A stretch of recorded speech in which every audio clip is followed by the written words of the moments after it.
imagine. Yeah. Yeah. So and they are very high-profile people. Yeah, and it gives me a lot of pleasure meeting people and talking with them about the great ideas they are doing, things that they are doing to the world, Yeah. and so on and so forth.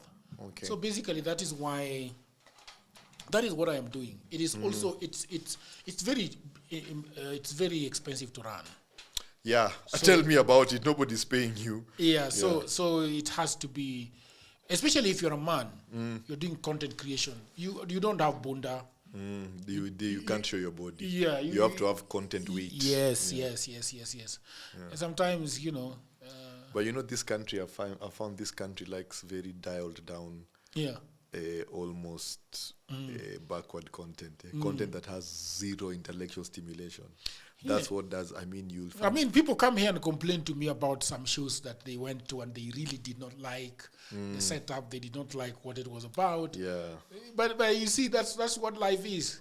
It is what we have to choose our struggle. Hello there, people of the internet. My name is Udwur Jagero, and this is Dialogues with Jagero. Today I am with a man with the experience, the man with the knowledge, Mr. Agacho. Right? That's how you pronounce it. Yes, sir. Agacho. Yes, sir. And your English name? So my English, what do you mean by my English name? I have a Russian name. Okay. Stan Klaus. Stan Klaus. Yeah, so a mental... How do they pronounce it in Russia? It should be like Klause. Klause. Yeah. Is that really close to German? Almost, but they're both Slavian languages. Yeah. So German and Russian is actually Slavian languages. You will find that the English language is very limited. I actually speak German, and German is a bit more exact. For instance, in the English language, when you want to say this is a fridge, you just say this is a fridge. Okay. Yeah. Now in the German language, different fridges have different types of names, because how the German language works, it's modular. So you piece words together into form one long word, but all these constituent words can stand by themselves. You see that, for example, kindergarten, which is like school for children, is composed of two words, which is kinder, which means child, and then garten, which is a garden. So children garden then becomes, that's why we even got the word kindergarten. Then you have something like Tiefkühltruhe. So Tiefkühltruhe is a very interesting German word because this is the deep freezer. You see what I'm about? But the three words that compose Tiefkühltruhe, all of them can stand by themselves. One means box, the other one means to bury, the other one means cold. You see that? So in the German, should I say, construction is far much superior, but the best language is actually Chinese. Yeah, is that Mandarin, so? Absolutely, because of RAM. You know what RAM is? No. Like on your laptop, you have usually RAM. RAM, yes, and RAM. The speed of processing is purely dependent on the RAM. So the idea is that as an individual, your intellectual has limited cache. So what you want to do is you want to pack as much information in that limited cache as possible for faster translation. So for example, for you, if I was going to tell you to, let's say, count, okay, let me give you a better idea. If I was going to tell you, what is this number? 1 and then 9. In your mind, it is 19. So the Chinese will never say 19. The Chinese will say it is 9 times 2 plus 1. So it's more structural, it's faster on the brain. That's why when it comes to computing strength, you will quickly see that those economies who have education in their native language outperform those who don't. Because for instance, you think in Kijaluo, and then you translate. But me, mine is worse because I speak in English, then I translate. So consequently, if my words are my thoughts, my vocabulary then determines the breadth of my thoughts. Meaning, if I'm limited in the English language, consequently, I'm also limited in the kind of thoughts and experience. But you, Jagero, where your mind cannot go, your life will never experience. Yeah. So you can have an ab initio disadvantage because you are thinking in a language that is foreign to you. Exactly. What an introduction. I that's why I told you that I like conversation that stimulate me. Okay. Conversations that make me different. All right. Somebody complained why I have the subscription of New Yorker and I have the subscription of New York Times and I have the subscription of TechCrunch and I have the subscription of Nation. Which is this somebody? That's the minimum you should have, Yeah. especially as a man in your line. And Medium, I think I'm kind of Medium. But you're in the line of information, sir. You have to be completely updated. Yeah. So when I have seen your videos, your short form videos on Facebook, and I really love them. Thank you so much. But then let's social proof you now. Who is Agacho? Did you grow up on the shores of River Nyando like me? Or were you born in Lavington, Ronga? So you hear a little bit of an accent there. I don't know whether it's coming from the London School of Economics. Let me tell you. Okay. Let me tell you, my brother. Me, I'm Django man. What does that mean? Vocabulary. You see, one day I said that if you're in Umoja, you should not be owning a TV. Yeah. And everybody completely went wild. But which place of Umoja can you explain to me? See, I've lived in Umoja from both sides. Yeah, so from the bedsitter to the one We bed. need to find out how this might work for you. Oh, am I hitting it? Yeah, because it picks from here mostly. Okay. Yeah. How are you monitoring? And I don't see. Here. Oh, you can see that. All right. Okay. Yes. And you have the Roadcaster. Yes. Pro even. Yes. And guess what? I have the Roadcaster 2 Pro. So mine is mentoring yours. Yes. Yeah. So primarily, I'm a growth strategist. Yeah. Yes. So I'm a growth strategist and a financial consultant. So I make my bread by engineering transactions, and it could be What does mergers, engineering acquisitions. transactions mean? 100%. So you could, let me come from a use case point of view. It's easier for you. Let's say you want to build, you have a piece of property and you want to build real estate. How do you proceed? I hope you know having the land and having the cash is not the answer. That there has to be feasibility first. I have heard about your controversial statements about Yes. people should not buy land. 100%. It's not controversial. It's purely based on hard facts. I'm a London-trained financial analyst. I've called people to come. When I said that your accent is from the London School of Economics. I've never been to London in my life. You've Never been to London anywhere. Hii ni kujisaidia huku online usiku. Usiku? Yes, 100%. Okay. You see, the thing is, one of the biggest strengths any individual can have actually is even beyond networks and beyond networks, beyond education and everything. It's just having a growth mindset. I found a paper from Cambridge Business Review, or channel of social psychology, where they argued that individuals who have a growth mindset actually outperform those without by about 80% as far as net worth achievement is concerned. Explain. And the idea is there's a model that was done by a German doctor. It's called Dr. Dwepp.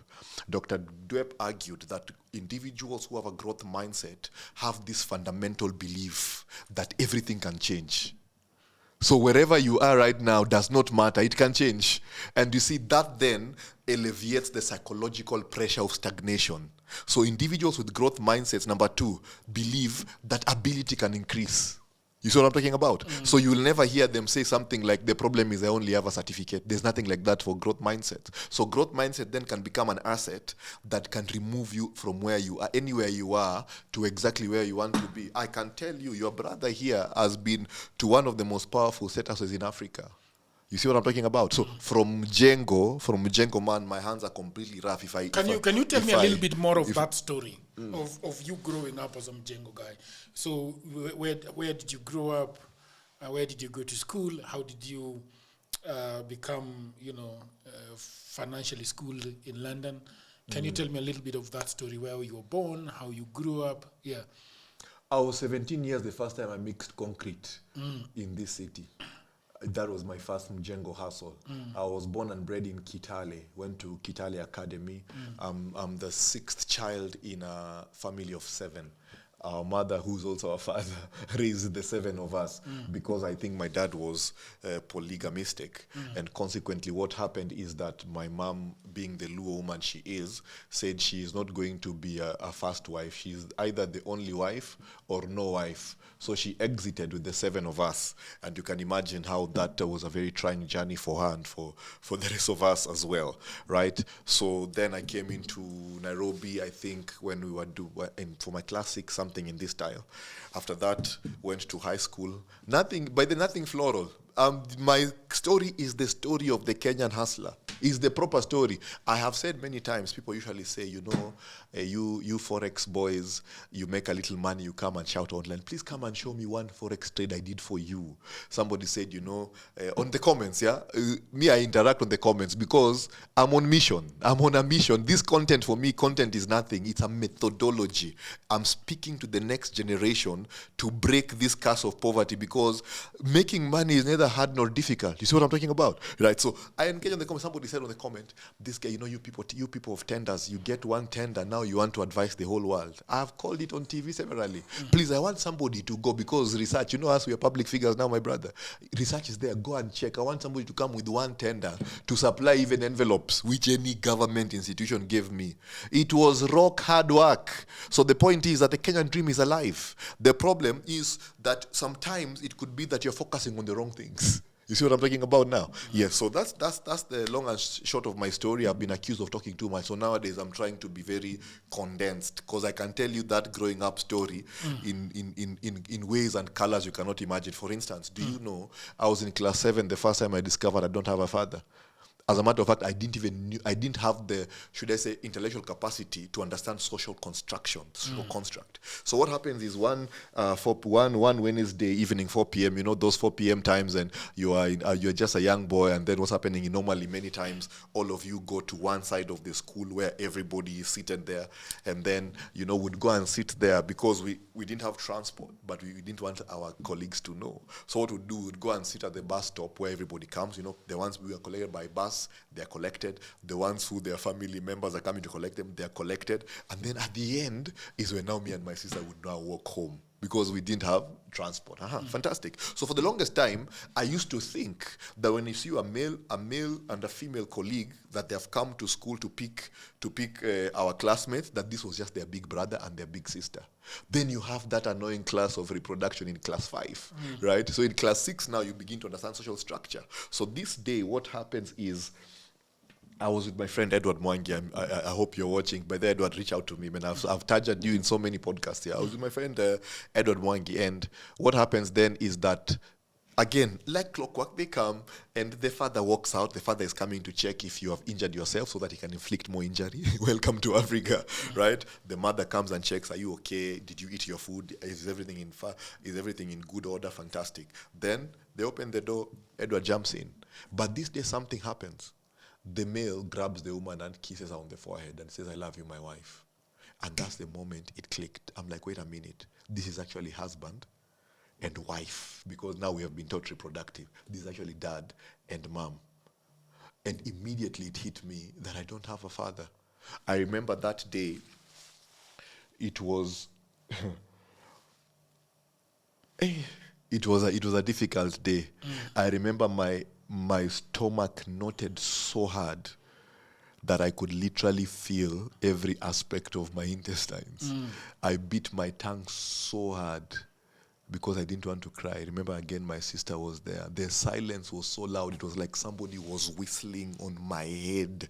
It felt as if the whole world has come down on me. So that's when I discovered I don't have a father. And the problem is sometimes you enter into, or rather you find yourself in dysfunctions that you never applied to be in. For instance, do you know, according to one leading Cambridge University study, they actually argued that individuals who grow up without a father, especially if you are an African male, you are 20 times more likely to be incarcerated. Go to prison. And the funny thing is, for those jurisdictions where prison is not something, for example, in Kenya, people don't get thrown in prison like the US, for instance, it manifests differently. That because of that predisposition of self-sabotage, that subconsciously you have been put on a path of self-sabotage. So how it manifests is you enter into loans you know very well you'll never pay. Do you know, if you look at what statistics is now showing us, when you look at these individuals who are completely loan averse, most of them came from families where it was stable. There was stability. So single mother families, many of their progeny will end up into high interest personal debt as one of the things that will completely collapse their financial destiny. So when I help clients, I mentor people en masse and one-on-one, and I'm not running away anywhere because I'm on a mission now. I founded Onama 1 Million Nation, which is a movement that is on a mission to empower 1 million Africans to bank $1 million. I'm not even flinching.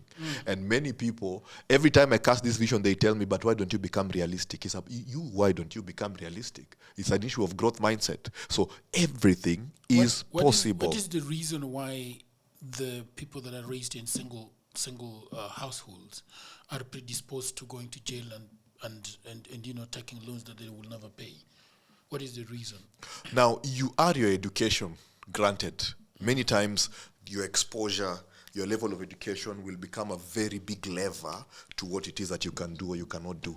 But regretfully, human beings are not teachings. Human beings are organisms with psychological and biological behaviors.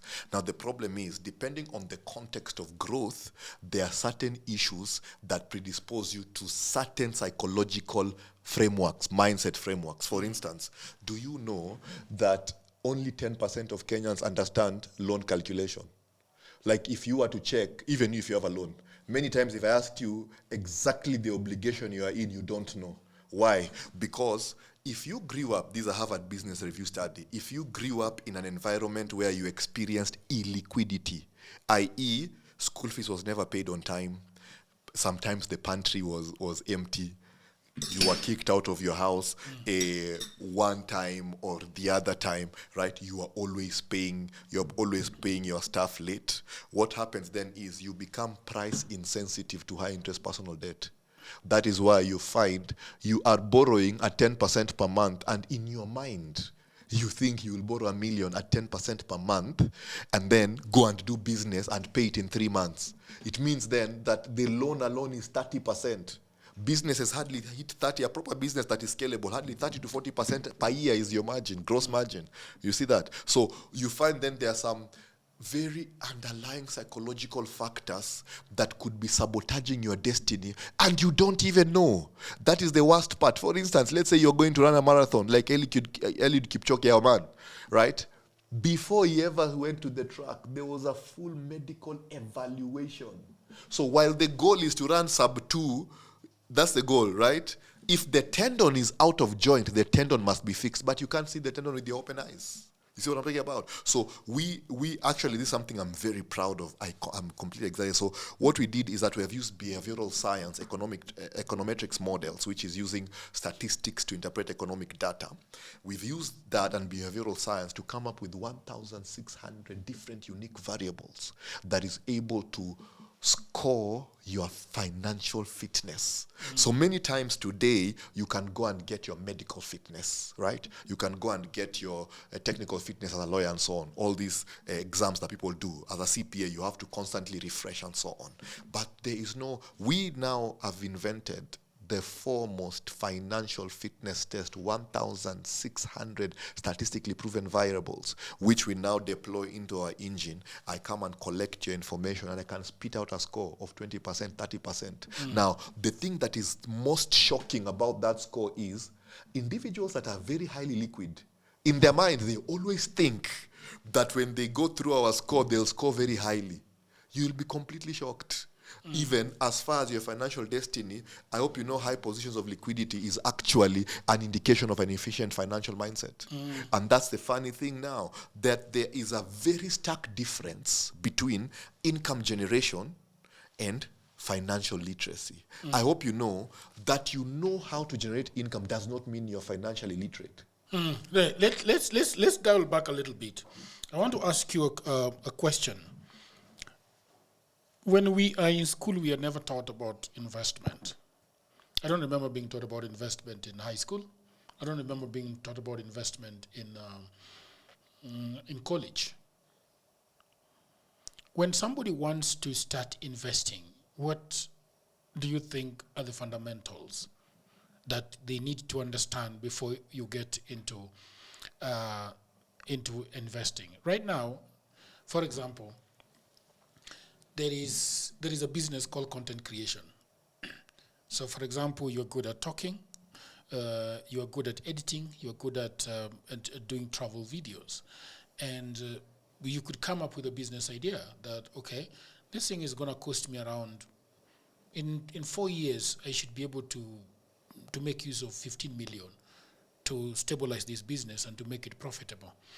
But then you go to somebody who is a billionaire and they would be wondering, what are you talking about?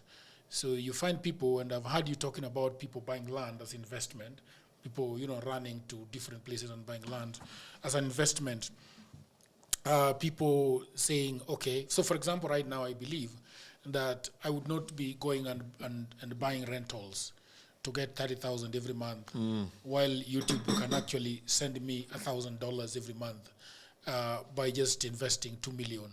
So what is it about investment that, in your experience as Kenyans or as people around the world, we do not understand? What are the fundamentals that we do not understand? And if you're talking to a young investor right now, what are some of the things that they should know?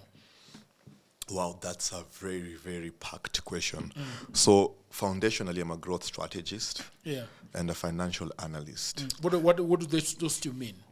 I'll unpack it slowly. Yeah. It's indeed, we are here at Jagero. Hey, you punch, right? So I have a background in economics and understanding econometric models and how economies work. And many times it's not what you think, right? And then, so what happened in 2012, I started my first business. That business did pretty well, but regretfully, I was not understanding strategy and marketing. So what would happen is I could be in the boardroom of my own business, but when people start talking business strategy, I'm completely in the bush. So I went and did an MBA, Masters of Business Administration in Strategy, so that I can begin now to understand how then do you strategize from a point of clarity and mastery, right? But even then, I realized, and quickly so, because I set up a fintech in 2016, which I actually exited, sold to a major company, is one of the biggest victories of my life. I quickly realized that strategy is beautiful, but finance rules everything. So what would happen is they could be talking about my own business. For instance, do you know that my initial investment in that second business, even the valuation was wrong. But when they start talking about valuation, I could not understand. Many of us, the only valuation metric we understand is return on investment.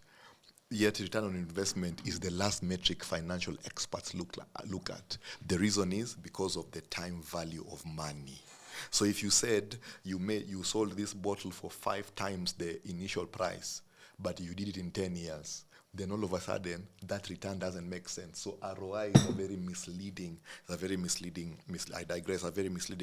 ratio. So because I was not understanding how finance is working, and every time would enter into the numbers of my own business that I own, the South Africans were running me over because I don't even know what's going on. Remember, you are doing enterprise, you are learning on the job. So I realized I have a very big disadvantage because I'm not understanding the numbers. So I walked back to school and did an MSc in finance so that I can you can't imagine if you met me those days, you'd be completely appalled because I was engaging the lecturer, I was reading. You cannot, because I was coming from a point of nobody will ever deceive me even for 2 seconds as far as finance is concerned. And now I'm writing my PhD in corporate governance because ultimately control is what builds businesses. So I gave you that background. So how many are those courses, bro? You started with, what did you do at the university? Economics. And I was a Mjengo guy at that time. Economics. Yes, and I was and then you do MBA in MBA strategy. Strategy. Yes. Okay, and then did an MSc in finance, investment banking. Yeah. Yes. So now you are doing PhD corporate governance. Ooh, very nice. 100%. Ultimately, your biggest asset that cannot be taken away from you is your intelligence and the work you put on your brain. Yeah. That's the asset you'll have the rest of your life. It's even inflation proof. And then the return on knowledge is disproportionately higher than even the return on energy. So consequently, I took positions in that regard. So I wanted to answer now your question on, we have not been taught investment. No, we have. But the perspective was the problem. We were not taught investment as investment tools or as investors. We were taught investment as workers. Can I shock you that the core engine of wealth creation was taught in class 7? And you don't even know, you'll be shocked. But nobody told us which one is what it means. Compound interest. Compound interest is that is the heartbeat of investment. That is it. You understand compound, and there are only three variables. You have the rate, you have time, and amount. So if you want to achieve any financial goal, those are the only three variables that you can touch. Now, as an average Kenyan who is not planning for a tender or some funny job, some side deals, as an average Kenyan, the only thing you have is time. So consequently, you are better off starting early. So that if you're starting at 20 and your task is to gather the amount, capital, you had the word capital. It was right there. We just didn't think about it enough. When somebody tells you something is capital, okay, let me give you another example. Capital punishment. That's death, right? Like this is supreme. Let me tell you, boss, after purpose discovery, the next thing you need to fix is your finances, because if you don't fix your finances, you are going to have a very painful life. As a matter of fact, Harvard Business Review paper of 2022, they argued that individuals who have written down financial objectives actually go ahead to achieve 75% of all their life objectives, not finance now. All their life objectives. So we were taught, as to whether we were taught this thing or not, we were taught, but we were given the wrong perspective. Slow down. I want to take you back to capital. Yeah. Explain it to me properly. And then there is something else you've talked about, which is financial goals. Yeah. Right? Yes. Touch a little bit on the capital. Thank you, sir. And then a little bit on the financial goals. No problem. Now, since we have similar lineage, I know you'll forgive me. Yes. I have been accused of being very comprehensive. Yeah. So I hope you don't mind. No, I don't mind. This is DWJ. Fantastic. Comprehension is what we want. Great. So capital. When you think about capital, what comes to mind? For many people, when you think about capital, you think about money to start a business. Exactly. Yet you don't know. You are completely in the bush, and that's where the problem starts now. Capital is not all about starting a business. Capital is about running your life. And the life you live is a reflection of the amount of capital you've gathered. My community members, we live on 50%. If you can't live on 50% of your income, you are living a fake life. It is, let me tell you, guys can come and give me all this 70-30 nonsense. It's all rubbish. It does not work. Show me people who have done it and it worked. First of all, we don't even have income stability. What is the 30? So usually people usually say that you have this model of 60, I don't know, living expenses, then 20 something, so that's coming to 80, and then 10 saving, 10 investment. Shock on you. I want you to go and do that model. We see where you'll be when you're 50. Nowhere. So you must, first you have to secure your life with what? Capital. Now I'll demonstrate further. Jagero, can I shock you? Do you know it's very possible that you have handled all the money you ever needed to be super rich? And I've demonstrated this with my clients, right? So there's an exercise I do when you're doing the financial fitness test. Financial fitness test. Financial fitness test. It's a 1,600 variable score where I'm able to correctly do a medical MRI, but it's financial now, and return to you a 10-page report so that you are now able. So that, why are you laughing, sir? It is very interesting. Yeah, so I should test you. I wonder what you will score. You should. You'll be very surprised at what people score, especially people who you think are rich. You'll be completely shocked because we're not scoring statistics. We're scoring financial behavior that is unique to your mental, should I say, functions and dysfunctions. What did you say it's called? Financial fitness test. Yeah. So it's coming from a broader app we are building. I'm building an app called Cora. So it's like Google Maps but for wealth. Cora with a C? Cora with a K. It's a Ghanaian 21-stringed instrument, melodious, calm. Wealth doesn't like noise, but it also means path. It's an application. It's an app. So basically, it should enable you with your own unique idiosyncrasies and your own unique biases, your strengths and weaknesses, all of them, so that we're able to path optimize your best chances and path to wealth.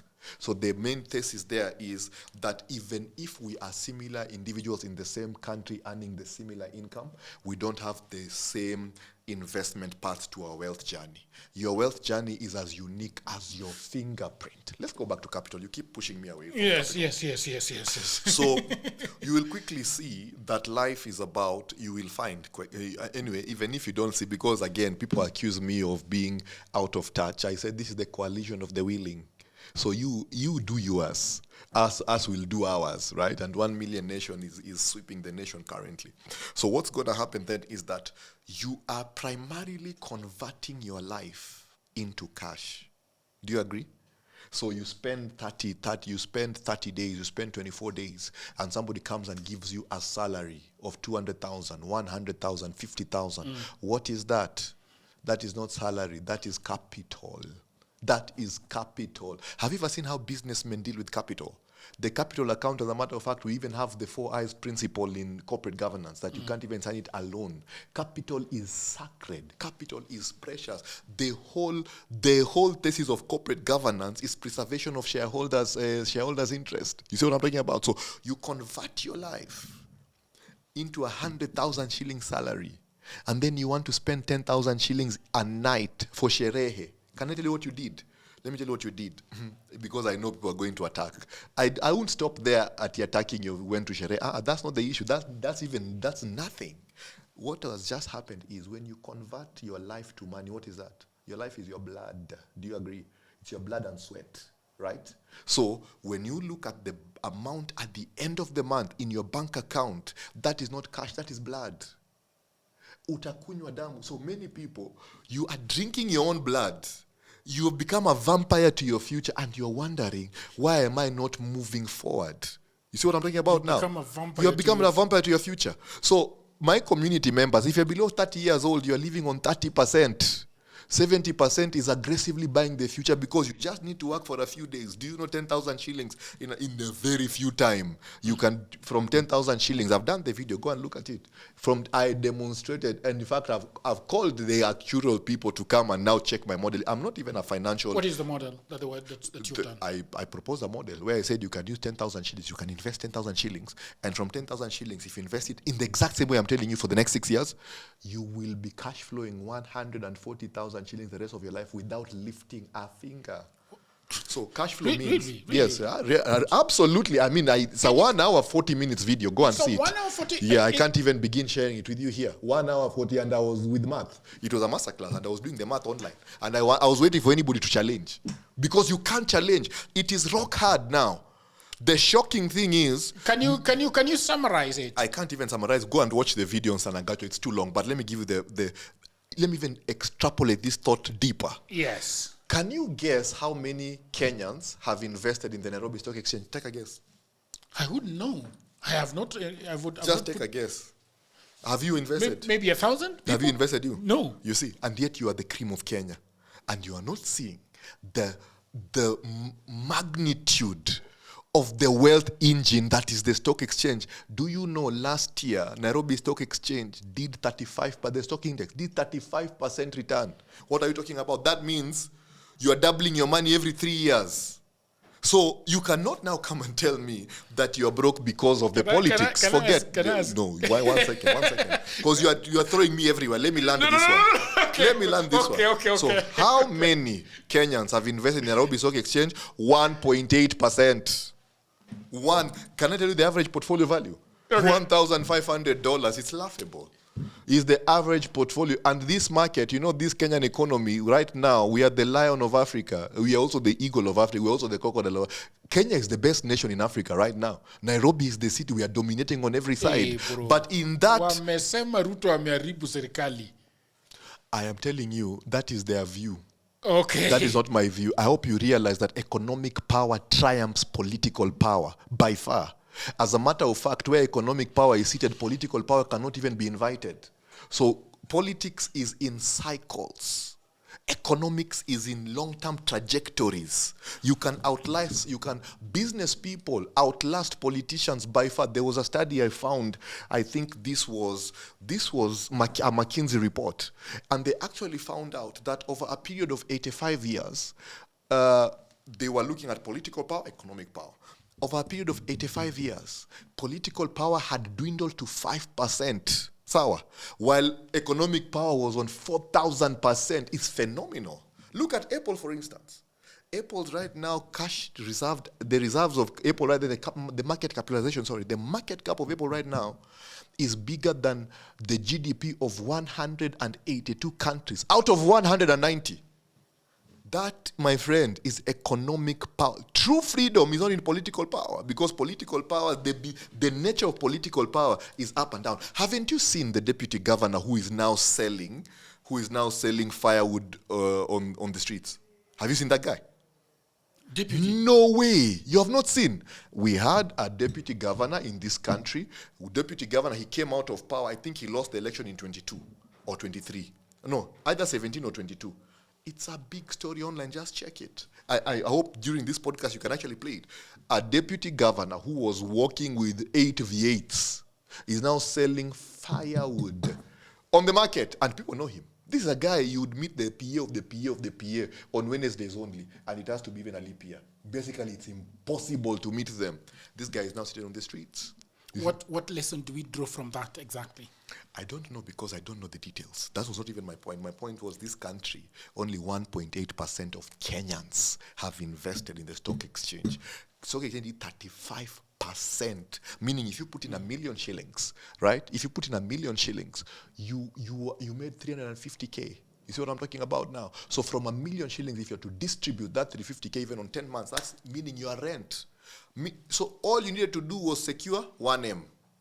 And from this 1M now, you'll never ever pay for rent again, because your passive income, i.e.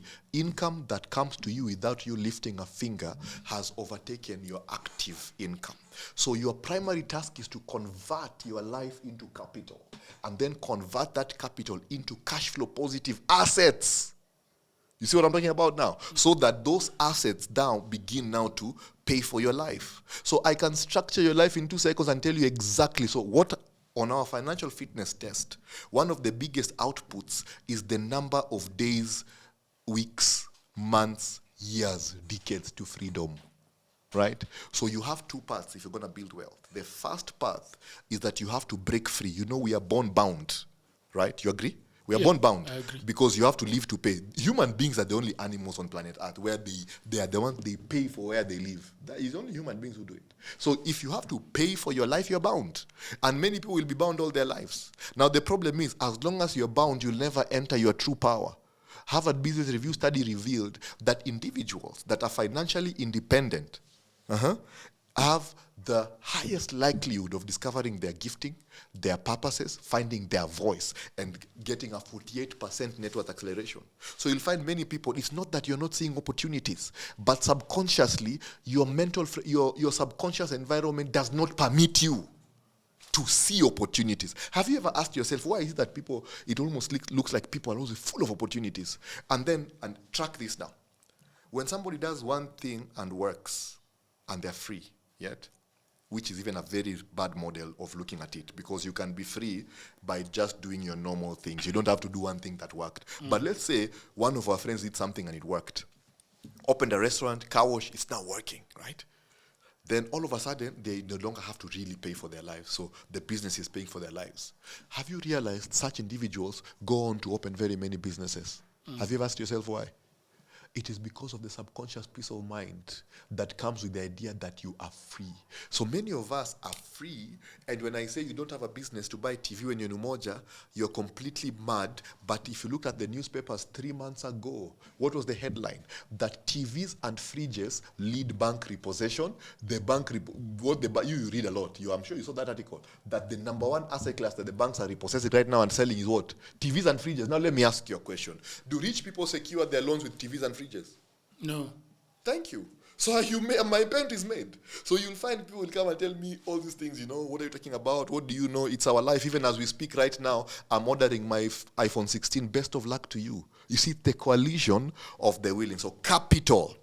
Convert your life into capital. Then convert that capital into assets. Let me ask you a question, sir. If today, let's say you're in Kamiti prison. Now, for your international audience, Kamiti prison is one of the worst prisons in Africa. And it's not only prison, but also they even enhance the prison experience by once in a while allowing you to sleep in sewage and so on, right? And, once in a while drowning you, it's this stuff. If you hear what people say, Chomdi, all these guys who entered there, the kind of stories they have is completely insane. Now, if somebody one day comes and tells you, Jagero, we know you are here, you have been trying to go out, appeal, nothing has happened. No problem. We are going to release you on 5 conditions. Number 1, we want you to get off all these social media apps. Sawa. Number 2, the only phone you're allowed to use now moving forward is a phone that is not smart. Aya. Number 3, you are not allowed to have a TV in your house. Okay? Aya. Number 4, you are not allowed entertainment. Got it? Aya. Here's number 5. You're only allowed healthy food. So they tell you these are the conditions for you to come out of prison. Let me ask you, is there anything to think about there? No. There's nothing to think about. Why? Perspective. You have seen it correctly. You have seen now many of us are in prison. Do you know we're in a country where my aunt, you know the way aunties would come to your parents so that the parents can go and secure for them a loan from the SACCO, they are the guarantor. Then they will take that 100K and go and buy a curtain. And we will launch the curtain and even celebrate. And it was bought by debt. So we have romanticized even owning assets that are non-revenue earning with debt. So it's a deeply ingrained behavioral issue, not economics.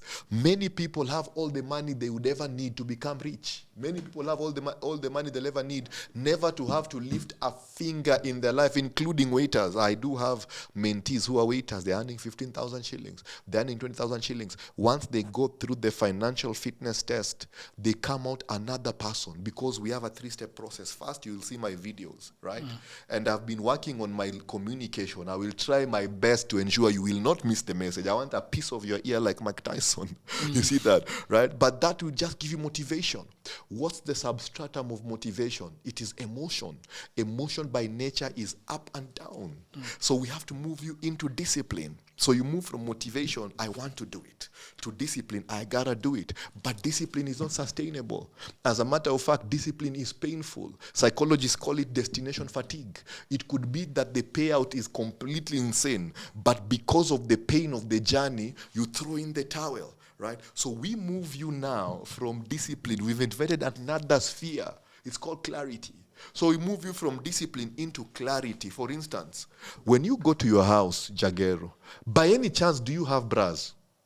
Because once in a while you forget you're a man and then now you buy women clothing. No. There you go, because you are not motivated, you're a man. You're not disciplined, you're a man. You are aware.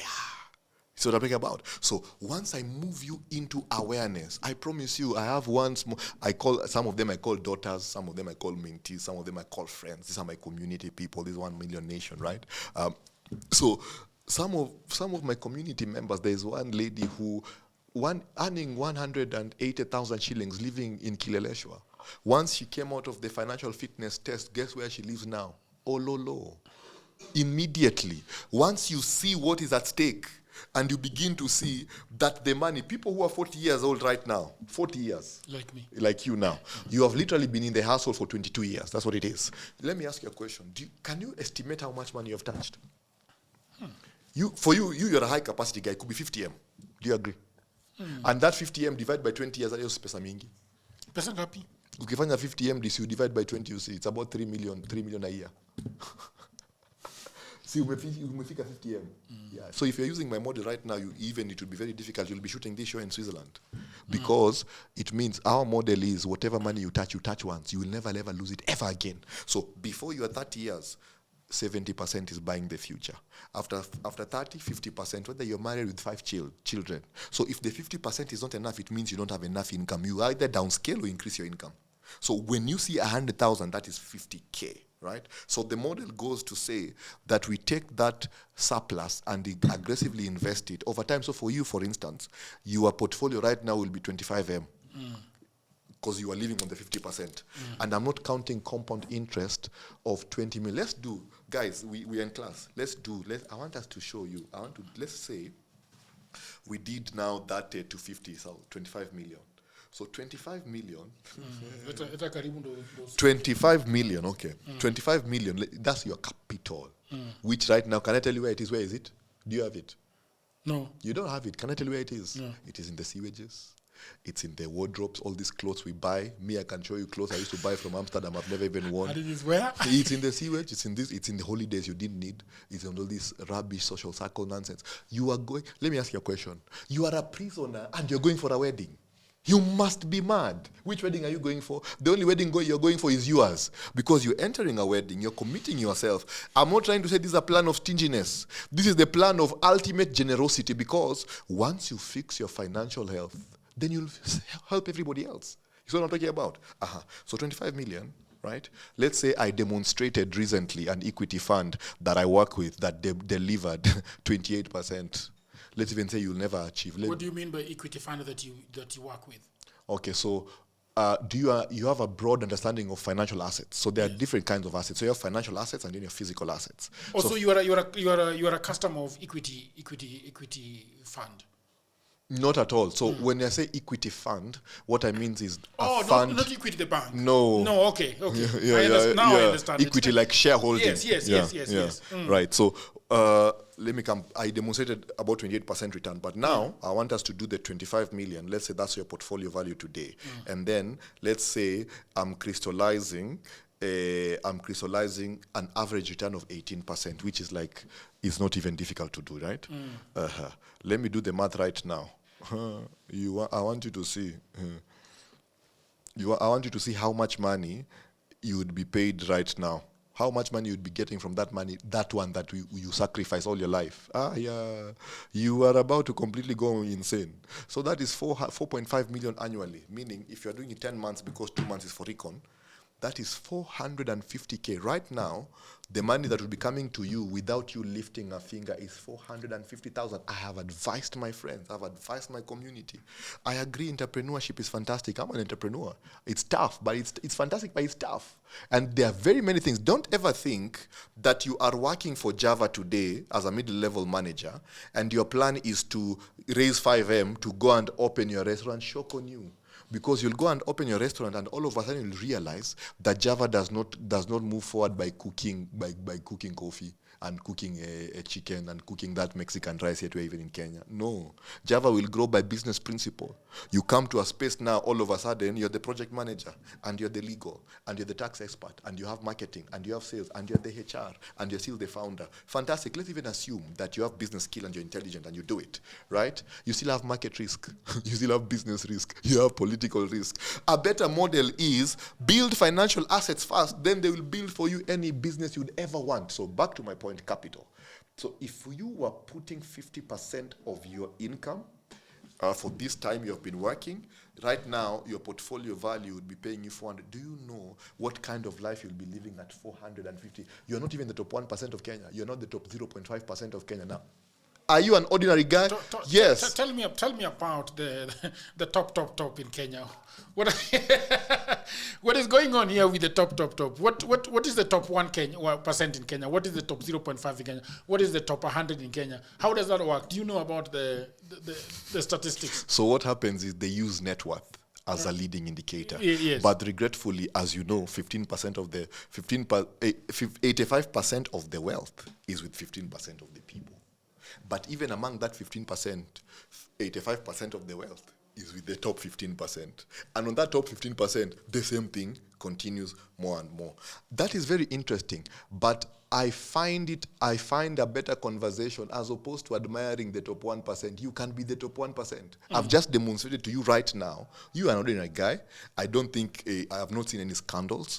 I don't think you are trying to say, I've not seen you selling Forex. You're not selling anything here. Are you selling Forex? Yeah? I've not seen you with any funny scheme. What is your opinion on Forex trade? Wait first. You, Jagero, you. No. Capital, I'm coming to Forex. You have talked about it. I'll forget and we'll all right, so I'll thing. speak about Forex as an active Forex trader. You are an active Forex trader. I've never told you to trade. I've never traded for you. I trade for myself. Okay. So Forex trading is all about trend analysis. So you have longer time frames, you have shorter time frames. We analyze on the longer time frame, we trade on the shorter time frame. Finish and take positions and risk level. So a good portfolio is a $10,000 portfolio, and then you use the $10,000 portfolio. Yes, a $10,000 portfolio. This means that this is the money that you put in. That's the money you have available to purchase assets. So Forex is currencies. So you're pitching economies. So when you have the euro-US dollar currency, euro-USD pair, you're basically trying to say which economy will outperform the other. either using fundamentals or trend analysis. Fundamentals are things like tax policies, things like interest rates and so on, which are announced. Trends is purely you have zero economic information. So what you do, you just use tools to see the trend. So is this an upward market? Is this a downward market? You'll want to first establish the trend, that the relationship in the last 30, you even said 1960, the relationship in the last 30, 40 years has been such that the dollar is always above the euro in August, for instance. Right? Are we in August? Yes. Are we in September? Yes. Okay, fantastic. Great. Are we having any news announcements coming and so on? So the reason why I said the 10,000 amount, because I hear many people saying we traded Forex and we never got anything, is because why would you enter a business you don't understand? A business that you don't understand, you must never touch. You see what I'm talking about? So does Forex trading work? Yes. Do you know the amount of money banks made in the first quarter of this year? Was it 285 billion from Forex? What are you talking about? So Forex does work, but it's not this Forex of viewers of Instagram. Nataka kuniambia kuhusu hiyo ya Instagram. Which one is that? I hope that you are enjoying that episode, people of the internet. You know, everybody says there is no job. And that is true. Also, that was me 10 years ago. The problem is that everybody is trying to get a job in their own town, in their own city, in their marketplace. They ask friends for jobs. Mothers call uncles, uncles call fathers, but there are no jobs, right? Let me tell you what no one is telling you. Jobs migrated online. What I actually mean is there are many, many jobs around the world, and there is no one to do them. I have worked for a long time online, I think more than 10 years. I work for Americans, I work for Europeans, I work for the Chinese, the Australian, Canadians, the Ugandans, name all of them. And last year, I had a eureka moment. I said to myself, you know what? I should compile what I have been doing for the last 15 years. So in 2024, I wrote a book called Goldmine, 18 Side Hustles for Africans. And it sold a lot of copies. In fact, I was going for, sometimes I was receiving 500 orders in a day. In 2025, something happened. AI came. I think in 2025, AI came. AI came in 2024, but in 2025, it is here with us. And people say AI is taking away their jobs. And for me, I'll say false. There are actually AI jobs. Na mimi ni nani? I created more jobs. We now have in my book 25 online and offline side hustles that you can do anywhere in the world, whether you are in the village, whether you are in your small town, whether you're in a marketplace, whether you are in your house, you can do them. In this powerful volume 2, I share 25 new actionable online hustles specifically researched and tailored for Africans. My new book provides clear step-by-step guidance, drawing from my extensive experience and research, including the mistakes I have made and lessons I have learned over 15 years in this online job market. You can become an executive assistant to busy folks in Europe, America, and Canada. You can also get paid for tasks like watching videos and taking online surveys. There are many of them, and they're in my book. You can also build a business as a virtual assistant, start an e-commerce without a shilling. You can also become an affiliate marketer or an online English tutor. And you can also do tens of AI jobs, and they're all in these books. If you have a job, that is fine, but I know around you there are so many people that are always looking for jobs and at home watching Netflix. Buy this book for your brother, for your sister, for your mother, cousin, husband, who is back at home all day, all night watching Netflix. Okay? Buy it for your friend, that friend who is always asking you for cash. You can buy this book for them. All the information is in the description below. You can also inbox me, you can WhatsApp me, or you can go to my website, which is oduorjagero.co.ke. The book is only 1,000 Kenya shillings. Or if you're anywhere around the world, the book is $10. So thank you very much. Back to programming.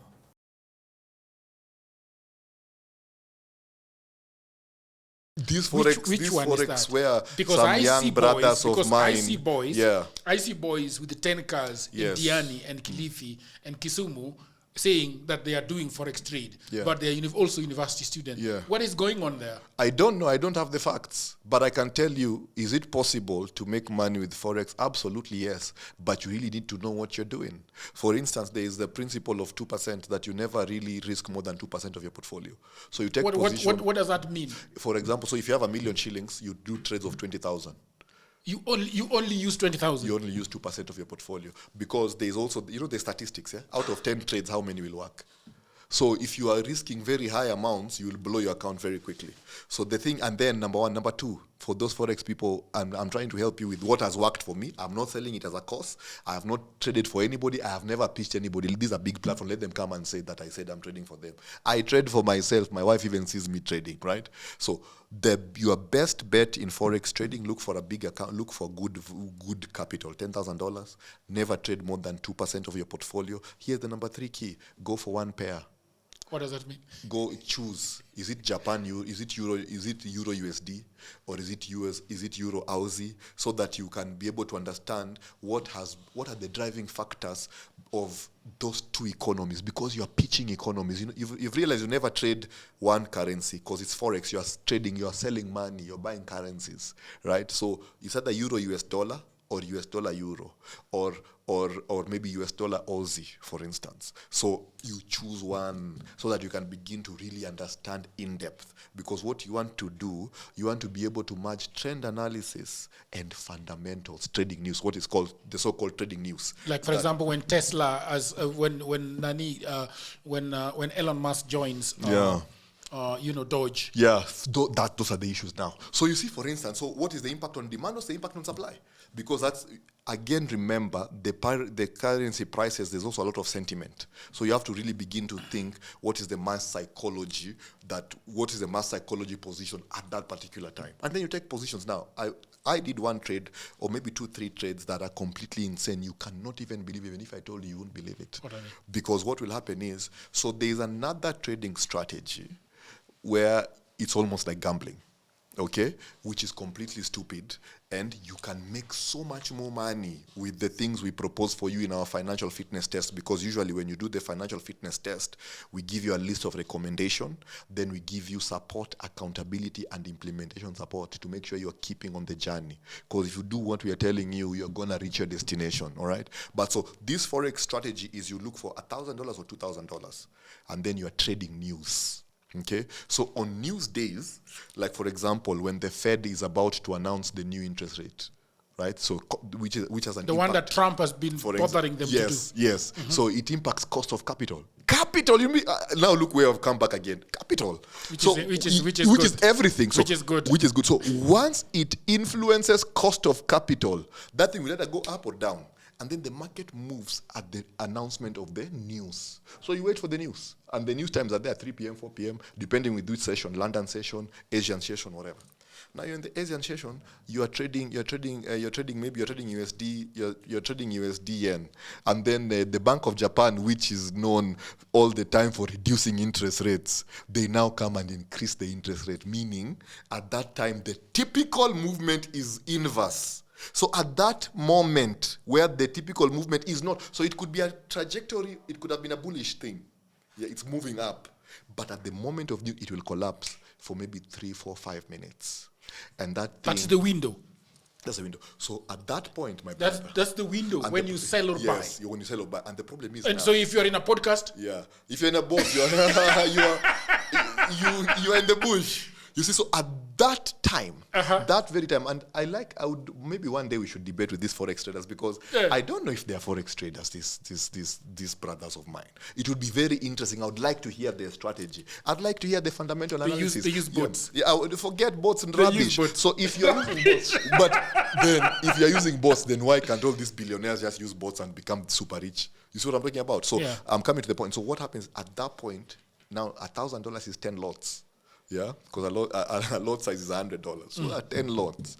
You put 10 lots, but bro, you chapa 23 times, 24 times, even 28, even 32. You can do you can move from $1,000, $1,000 So this trading strategy, you don't even have stop loss. There's no stop loss because normally stop loss is the safeguards of your trade.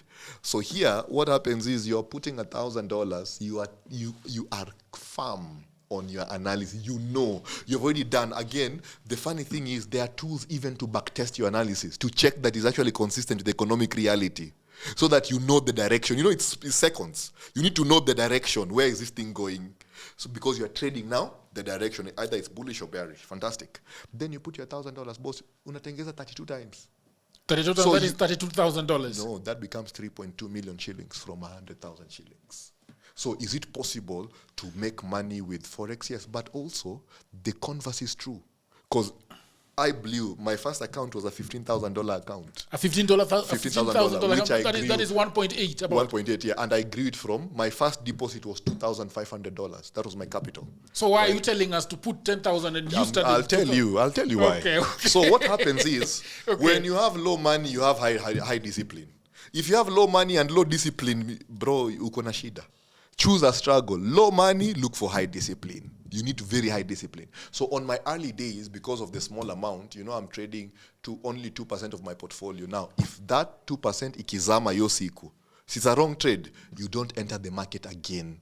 The problem of Forex market is 24 hours. The London session closes, New York opens. New York closes, Asian opens. So it's always trading. You can sit there for hours. Good traders don't trade more than 1 hour.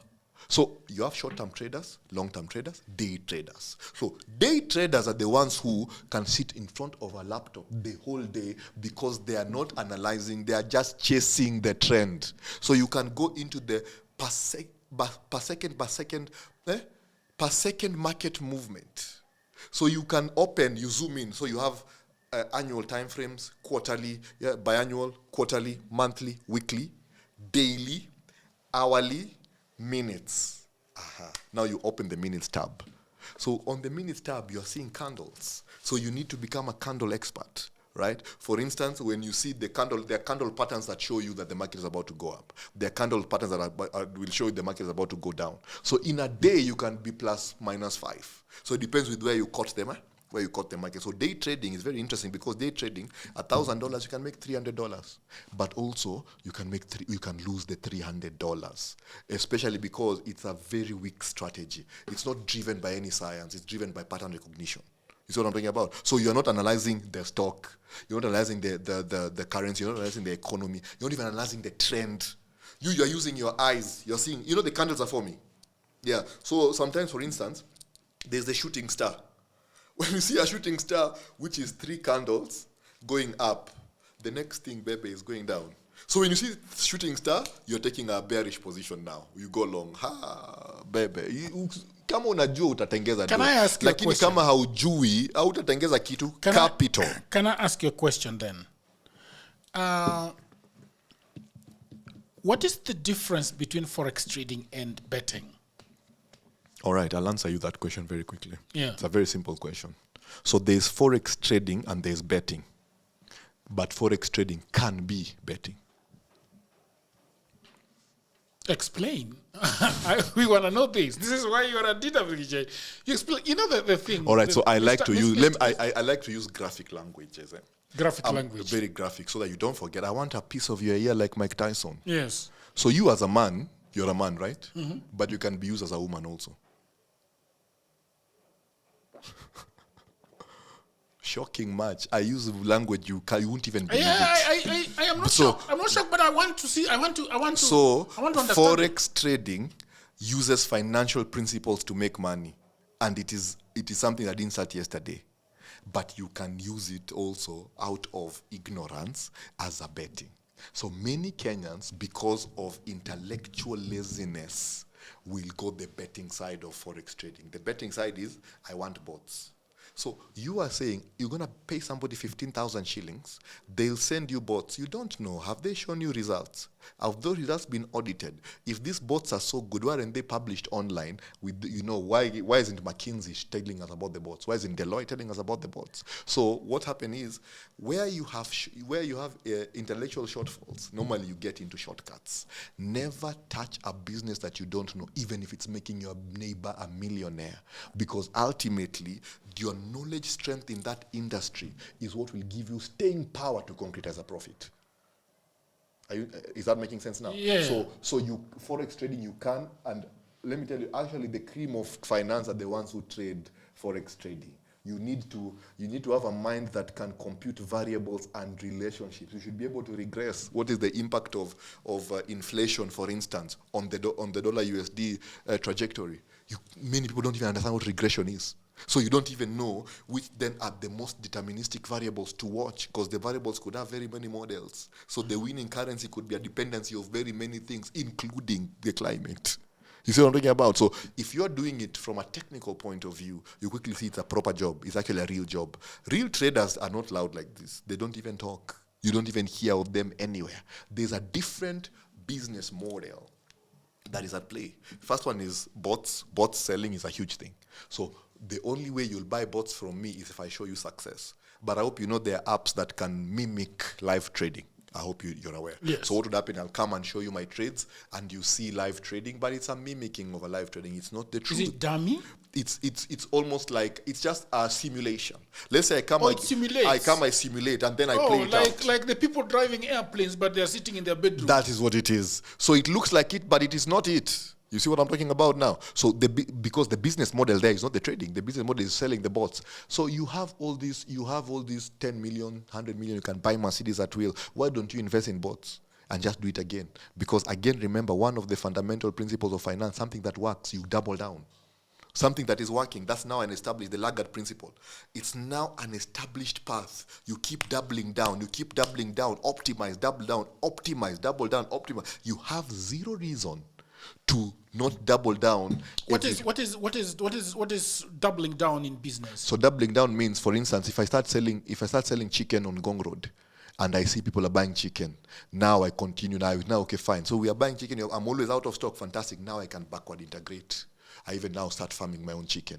The more you people buy my chicken, now I even backward integrate even more. I start producing my own food for the chicken.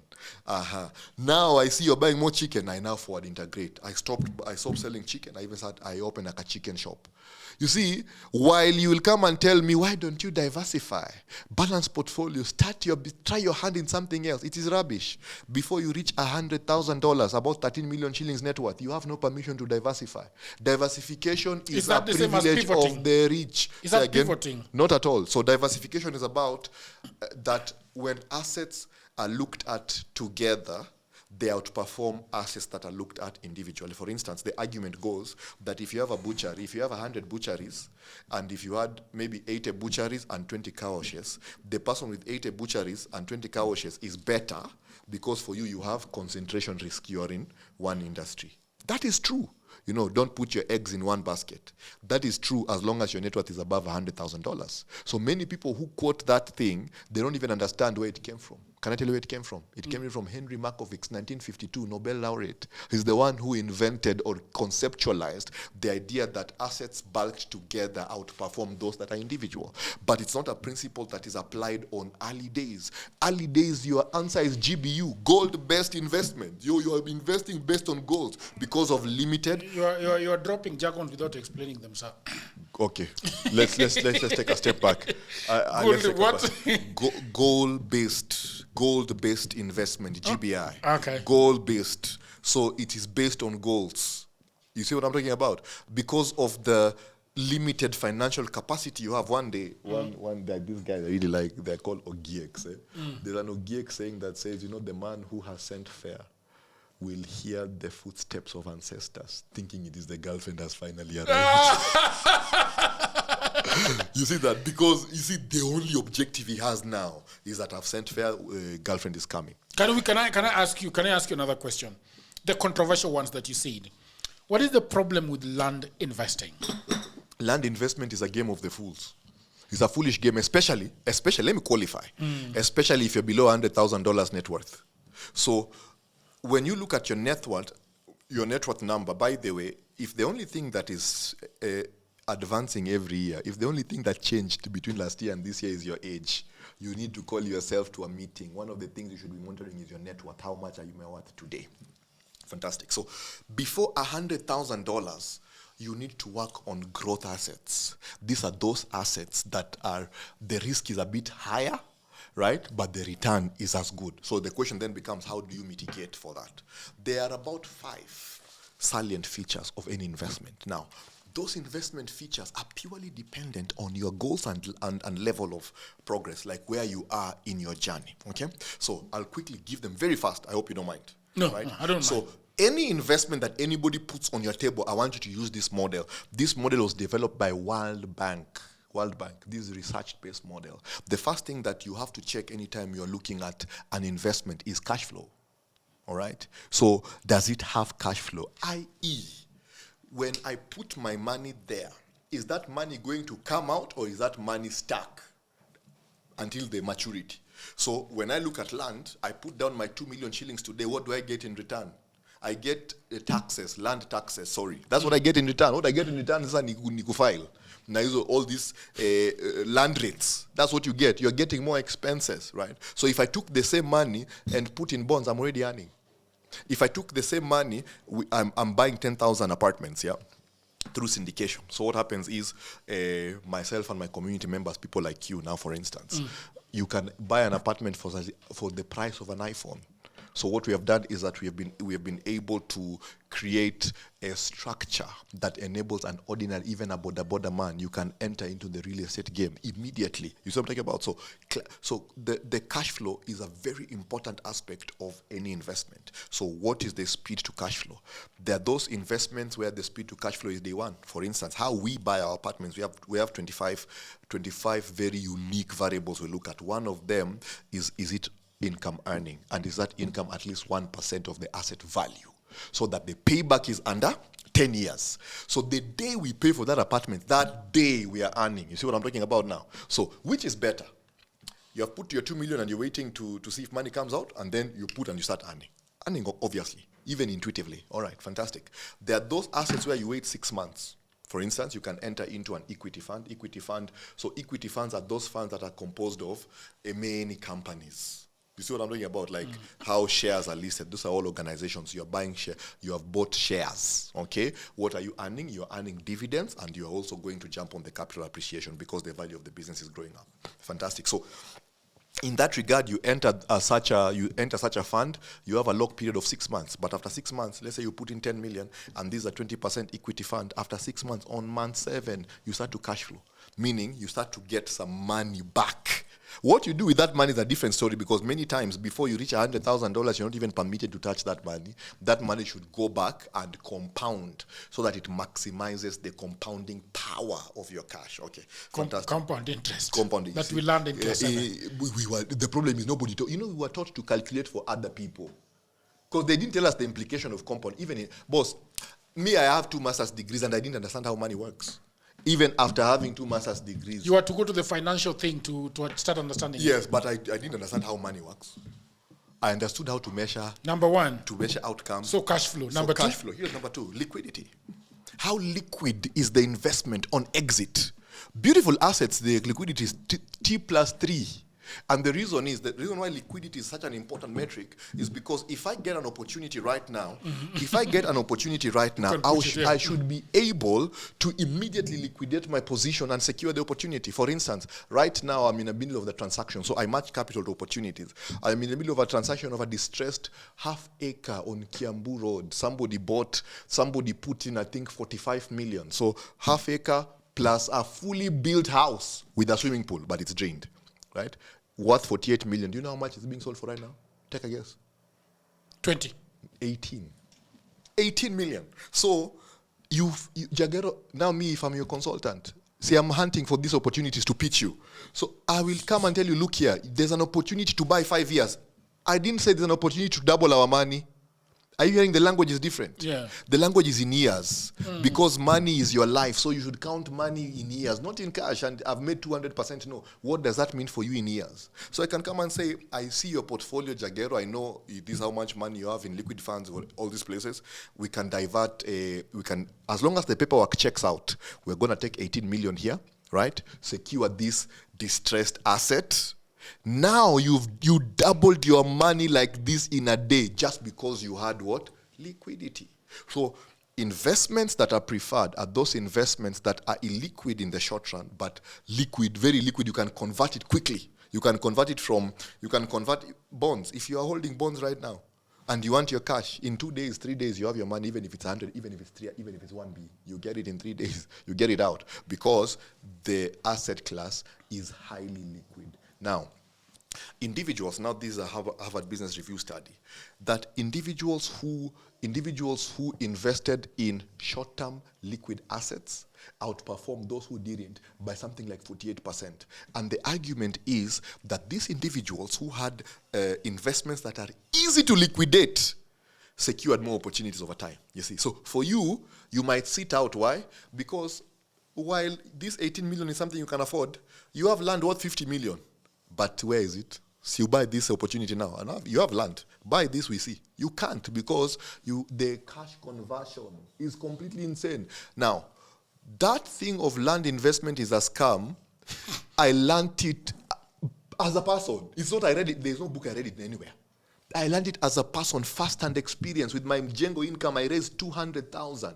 Borrowed 730, altogether 930,000 shillings, secured a piece of plot on Kitengela, Kilimani. I was like, super, I'm going to be rich. Now, I took a loan. So 2014, I finished paying the loan, 1.2 million shillings in. So this 1.2 million shillings, exactly what these guys told me happened. The land is starting to grow. You know, see, the land I bought at 930. By 2015, that land was about 1.8, 1.5. 2018, 1.8. By 2020, the land is like 2.1, 2.2. 2022, when I asked my land agent, I said, hey, boss, you are rich. Order even Range Rover, you know, with white leather seats from Italy. Tuscany leather, right? Shock on you. See, now the value is 2.5. I said, no problem. 2023, I'm tanking, right? As I'm tanking financially, what do? You start selling assets. You see, I didn't even know. That's not how you build wealth. Okay. So you start selling assets. I put this thing on the market. In 2023 for 2.5. January, nothing happens. February, nothing happens. You see how liquidity is such a big thing. Now, how does land score on cash flow? 0 for 0, because there's no cash flow. Okay. Number 2, liquidity. Now you want to convert it because you want to secure an opportunity. In August of 2023, I was at 2 million. Nobody give me anything. Nothing. January of 2024, which is just last year, I'm now at 1.5 million.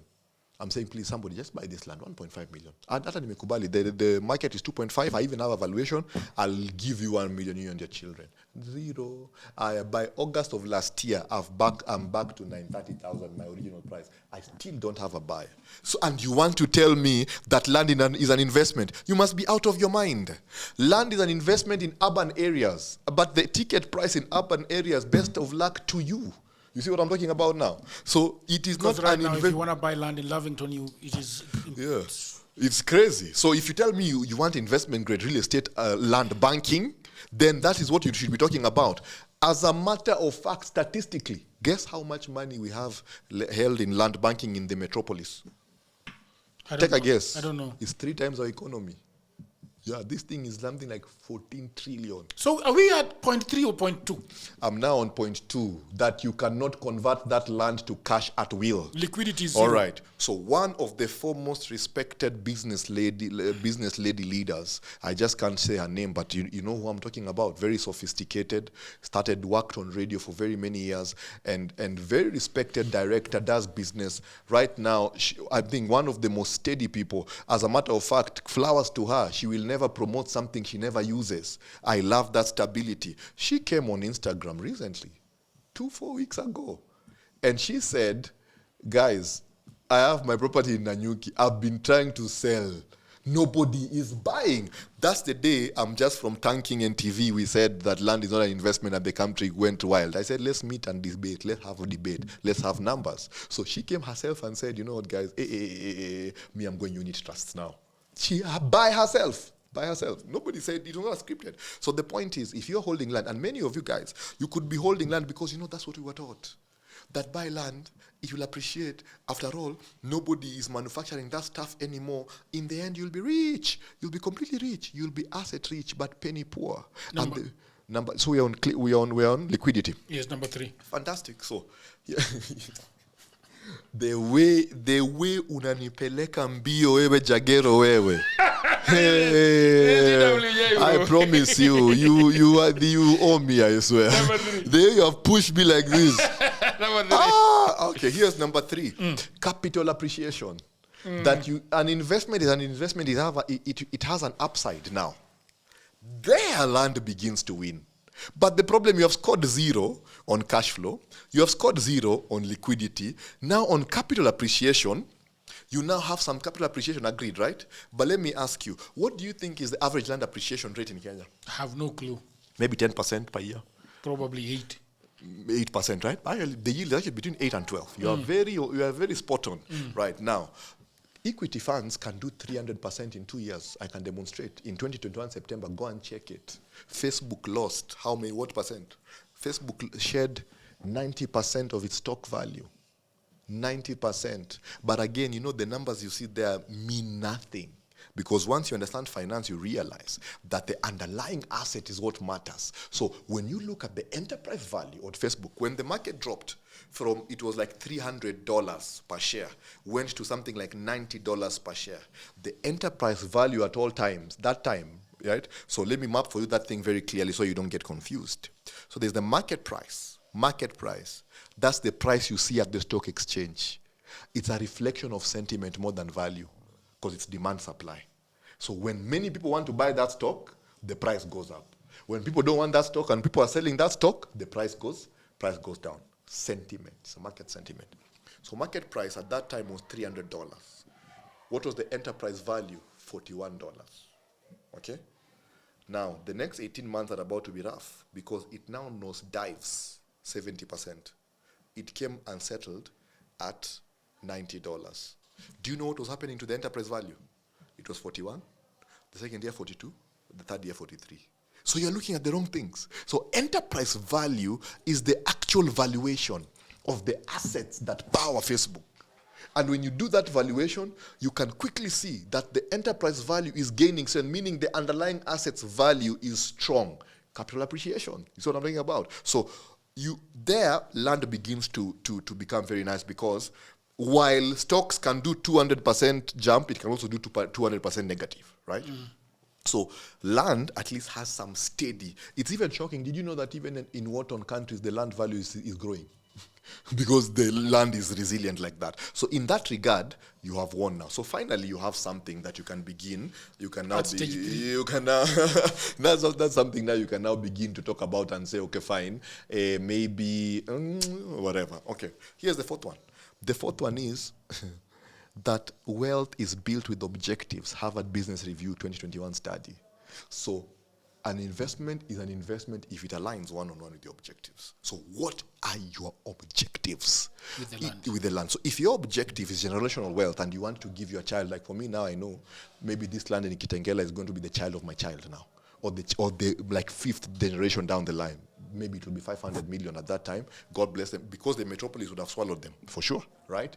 But you see now, if my plan was wealth building or my plan was financial independence, in that regard, the objective is not meeting the methodology. You see what I'm talking about? So land does put for you very many investment drugs. Summary, 2014, 1.2 million in. 2025, 0 out. Do you agree? Okay. If I took the same amount of money in 2014, 1.2 million, and then I just put it in, I created a balanced portfolio that concretized 16%. Do you know how much my portfolio value will be right now? No. Go and do the math. It will be 9.5 million shillings. Do you know how much 9.5 million shillings will be paying me? Do you know how much I would be making just from that 9.5 million shillings seated there? Can you take a guess? 180,000 shillings a month. Right now, I'm not talking about right now. My fuel money, all this money is for airtime. I would never ever need. Now, let me ask you a question. Do you know for many Kenyans, your financial independence number is just 100K? Many people is for 150. Because at 150K, you can live in Kileleshwa, you can have a beautiful pantry, you can even take a loan on a car and buy. 150K is fantastic. Now imagine I'm on 180K with one stupid move now. Who cannot afford? And remember, I didn't even afford it. I even took a loan. See, I raised 200K. It took me a whole year to raise this 200K. And then I took a loan of 730,000 shillings. Altogether, 930. paid off the loan, I'm now at 1.2. So I'm now counting the 1.2 to today, meaning who cannot afford to set up that just one? Only that one structure alone can liberate the families of very many people. But people just don't know. Nobody told us these things. Nobody told me that you don't build wealth by buying things. You see, so if I told you the cars I've bought, properties, all this rubbish, you even start coming up with some very strange culture. Like every year in February, I'm in Dubai and such things. Those are the things you start talking about. You know, I only buy Ethiopian silk. Number 5. The last one is risk. Risk. So what is the level of risk in that investment? Their land scores very well, but it's low risk, right? But low risk, low return. Again, financial objective. So after $100,000 net worth, you can afford to have tied up capital. Before you reach $100,000 net worth, you need to deploy every shilling you have. Normally, when we do our financial fitness test, let me tell you what usually happens. Actually, this test is insane because it's mental engineering, yeah, at a very nuanced level. Normally, let me tell you, It's a startup? I can't call it a startup. It's my mission in life. It's not a startup. It's my mission in life. See, the startup becomes your mission in life. That's what it is, yeah. But it's not a startup. So the business aspect. Like the MVP's out. The MVP's out, yeah. It's working right now. Okay. Yeah. And people can log in and there is 100% authorization. Actually, everything is working. Tag it in here. Tag it on this video. Just say if you want to do your financial fitness test, you write wealth. You write an email to me, wealth@stanagacho.com. Then we will respond. We will immediately respond to you. And the beautiful thing about that index, we went now and took data from 3 million anonymized Africans, which is now becoming our demographic database. Now we have used that database to develop an index. An index is important because you want to be able to measure yourself. You want to be able to compare yourself. So for you now, once I test you, we will now run It's called Cora, right? Yeah, Cora, yeah. But it doesn't have a website though. Cora, it is there. Just go, you'll check it. So Kora, right? So now, which you can even check after this, it's there. .co.ke or .com? .com, Cora.com, .com, must be. You check. So we now take your data and compare it to 3 million Africans. Now, we're going to sieve until we come to 42-year-old African male with similar background like you, similar exposure like you, similar ability like you, similar IQ like you, similar money personality like you, and we give you a percentile. So I can give you a percentile like you're the 95th percentile, which means you're the top 5% in your category. Great. So it's a comparison to know, am I ahead of time or am I behind time? I have a few questions to ask you. We are almost at 1 hour, 30 minutes. Tell me, sir. The land question, is it clear now?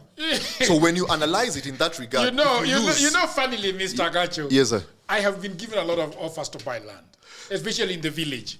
But I've turned all of them down. Goodness, do not do it. I have turned all of them down. Don't do it. Do I buy a 6K camera to do this, or do I buy land? There you go, sir. Question I want to ask you. These are quick fire questions, but you can use about 5 minutes to answer each question. You didn't even tell me that there's quick fire questions. No, it's not like really quick. Okay. Somebody, because whenever I'm hosting people, I tell my audience about them, and then they ask questions, right? So one person asked the question, tell me about joining circles and whether it is a good investment to join a circle. Thank you very much. That's a beautiful question. Yeah. Now, hence this, and people accuse me of Kiingereza mingi. Your financial decision, this I hear it a lot, and I'm like, and I'm not about to stop. If I told you the work I did to speak the way I do today, it's something I'm proud of. Like I used to read adjectives, my brother. Like I sit down reading adjectives. Yeah, it's not even sure. As an adult. Don't think as a child. Yes. Just recently, right? So is joining a circle a good investment strategy? Yes and no. Because you have to have objective methodology harmony. Harvard Business Review 2022 study actually has studied 1,800 individuals. And what they did, this was a qualitative study. What they did, they were looking at those individuals who are investing for the sake of investing, or those individuals who their investment were based on goals. They actually found that those individuals whose investment was based on goals outperformed those without by 78%. So the answer is both yes and no. The only way of knowing is by doing the financial fitness test, because then you know from where you are the broader scope of things. For instance, if I came let me not say which car I came with, but I came with a vehicle, right? If I took that vehicle, do you have children? Yeah, one. One. What's the name? Or Maya. Maya, all right. So, beautiful girl. Yeah. No, I say Nyaluo. Yes. I want to bless you, baby. You know, this Jagero, we are about to do big projects in this country. I'm so moved. Let me even bless you with this car. I'm not even going with it anywhere. Is that a blessing to her or a curse? A car? Yeah. Yes. It is a curse. Yes and no. Because she cannot handle the car at this time. So there has to be, so the car to her, I'm talking in absolute terms, not that now I've given the car and then now you take it. No, we have given her the car, like drive to school now. From tomorrow, we're not walking you to school. Take the car and drive. What is that? It's not a blessing anymore. It's a curse. So you have to match your investment decisions, your decision choices must be stacked against your idiosyncrasies. For instance, if you're like, and this way we have to support our daughters and our sisters and our mothers. If you're an African woman who experienced some form of sexual trauma in your life, you have a 90% chance of dying in poverty. And number two, the cause of poverty, 76% likelihood it will be high interest personal debt. So in that regard, once we do your financial fitness test, we now know that one of your growth plans will not be debt.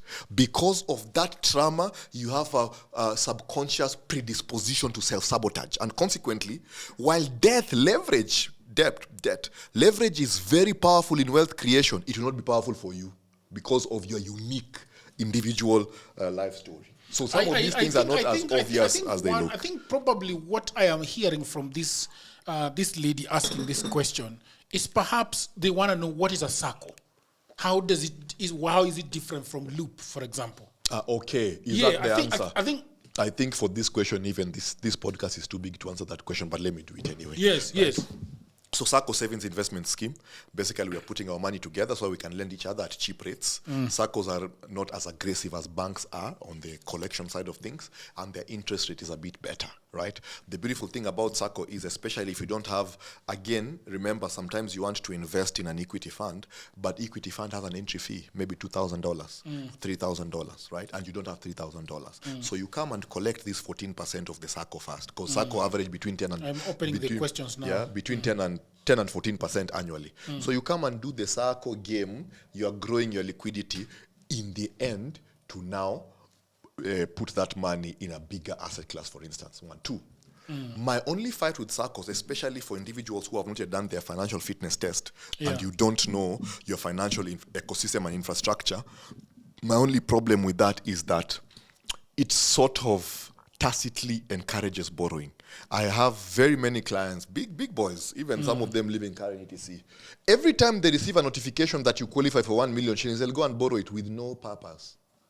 See, money is available. Yes. You have qualified. You go take. No reason whatsoever. You just go take. But that's the behavior of tenants. That's our behavior. Yes. Many times, if I asked you right now, how much money do you have? Do you know many people will count the M-Pesa balance plus Fuliza and M-Shwari? Fuliza is your money. Are you mad? Fuliza is your money? It's poison that you are drinking. Apparently, I did some study on this word debt. Actually, this was taught to me by my mentor, Julian Kuehler. Julian Kuehler said that the original word for debt is poison, venom. So every time you're taking debt, just know you're introducing venomous elements into your life. The other question is, what is the best investment in Kenya right now? The best investment in Kenya right now is you. But answer the question. I will answer. Let me tell you, wealth is not built by what comes in. Wealth is built by what remains. Okay. So that means then so who determines what remains? Yes. It's the individual. So the best investment in Kenya, layer 1, is you. Here's layer 2. Yes. The best investment is the financial fitness test. You need to first know what is my financial ecosystem first, so that now you can decide. For instance, I have clients who the best investment for them is real estate. And I have clients with similar demographic traits, like similar age, income, and so on, who the best investment is bonds. Because we need to match your investment with your idiosyncrasy. For instance, if you are a risk-averse individual, okay, and I put you in equities, and you start seeing the swings of equity, the stomach is turning every night, you will not stay the journey, and meaning we will not achieve our investment objectives. So for an individual who's risk averse and cannot stand market swings, we put you on indices. For instance, the S&P 500, which is basically the top 500 companies in US you now come and take a slice of each of them in one fund. S&P 500 last 5-year result, I've been structuring for people here 28% on the dollar. On the dollar. So what I'm just trying to say is that the best investment is purely determined by the very unique things about you, including where you live currently. You see what I'm talking about? And how many children you have. Because again, that caucasium of variables have to be taken in view in making decisions that are sustainable. Again, remember that if you're going to build wealth, you have to build wealth by having decisions that you can sustain for a long time. Those decisions that can be sustained for a long time is because they are in harmony with who you are. Let me give you an example. If today, every time you hear an ambulance, you get an asthmatic attack, we now know where you must never work. You should never work around hospitals or around roads. Because every time you're around there now, the tragedy is you get serious asthmatic attacks when you hear ambulances and then you want to go and work in a hospital because that's where people make money. You must be mad. Mr. Agacho, I have a lot of mistrust in Kenya and investment. My mistrust stems from the past incidents, e.g. pyramid schemes, rogue fund managers, or failing financial institutions. What are the risks and how can I avoid losing money? Number one, do use the model I've given you to analyze the investments. Okay. Number two, go for financial mental wellness. You need to be counseled. It sounds like these sisters of ours who, because of one small heartbreak, they decided to say all men are dogs. They forgot even their father is a... You see what I'm talking about? Yeah. So are there cons? Absolutely, everywhere in the world. Are there get-rich-quick scams? Absolutely, everywhere in the world. So are there funny business ventures? Yes, absolutely, everywhere in the world. But you will find that many people who get conned are conned because of their greed. Number two, Mr. Agacho, rent or buy? Should I buy a home or just keep renting? That's the most obvious question on earth. Rent for life. Rent for life? For life. You have no... I want to debate anybody. Whoever thinks that is not true. I'm not saying rent for life as a preference. I have rock hard numbers for it and I can demonstrate it to anybody who's willing to listen. Okay. And I can show you, especially people who you're building your house in Membley, all these things. So I guess the question is asking, the person is asking is, what are the disadvantages? Probably, the rationale. The rationale. Okay. Why should I rent? Or, for example, if you're telling them to rent, why should they rent? I'm giving you the answer just now. Great. Jagero, I have a question for you. What has been my main message here? Capital. Yes. So what should happen with capital? Capital should be deployed. Fantastic, right? Okay. So when you mortgage or you buy, basically, so if you're mortgaging, the bank has found a way to have a tenant for 20 years. Yes. That's what it is. Because you cannot even move out of that house, right? You have to pay that house properly. So you're going, it's a very clever way of banks making sure they have tenants for life. Okay, no problem. Number two. When you took right now 10 million, 12 million, average Kenyan house, 15 million. So you have locked 15 million shillings somewhere you go to sleep.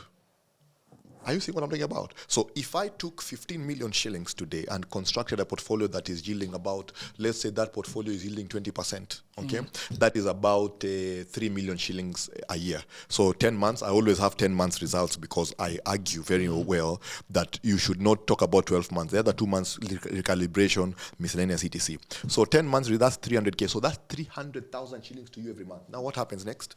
So you take that capital that you wanted to buy a house with, right? Or the mortgage, whatever it is. You've built up that capital. Build portfolios, cash flow positive assets. Then from the cash flow of that asset, we go and borrow against. I do this maneuver every time. It's so simple. So we go and borrow again. So you take your first 15M. You have to look at me because I'm losing my thought now. Yes. You take your first 15M. You put it in the portfolio. Now you have 3 million a year. 300, which is like 300K a month for 10 months, right? Yes. At that point, we'll go and borrow. We can go and borrow, let's say, 5 is 90, 10 is 180, 15 is 270. 270K. So we now go and borrow 15 million, right? And now build the house. And then you remember that 300,000 that is coming to you from your portfolio, so it will now pay this loan.